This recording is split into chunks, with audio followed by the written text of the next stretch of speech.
Coucou les amis! On se retrouve aujourd'hui pour une petite vidéo sur le corps humain, toutes les petites informations qui peuvent être utiles. C'est parti! Commençons par parler du squelette. Le squelette d'un être humain adulte est composé de 206 os. Le plus grand os étant le fémur. C'est l'os qui se trouve juste là, dans la cuisse. Il peut atteindre 1/4 de la taille d'un être humain.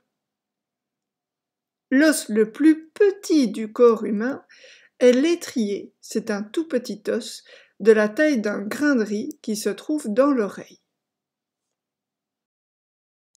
Observons à présent le système musculaire.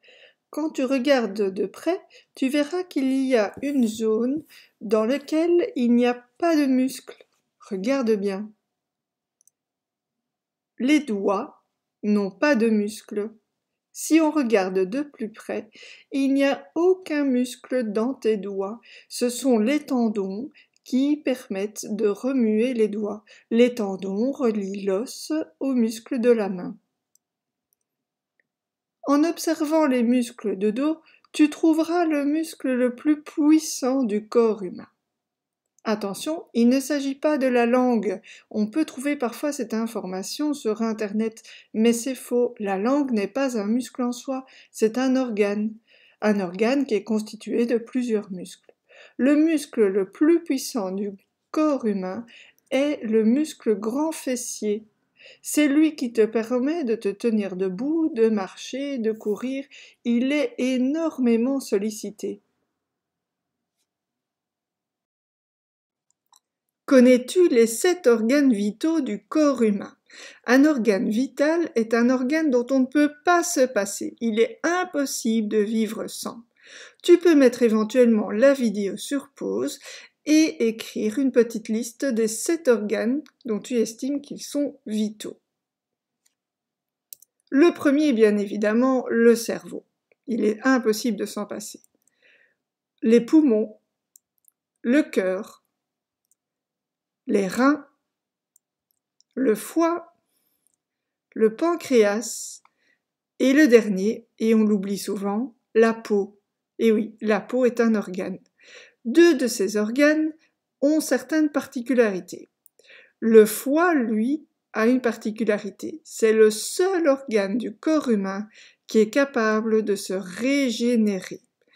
On peut enlever une partie du foie, quelques mois plus tard, le foie retrouvera sa forme initiale. Il se régénère. La peau, quant à elle, est l'organe le plus grand et le plus lourd du corps humain. Son poids peut atteindre 2 à 3 kilos. Je vais à présent te parler d'Aristote.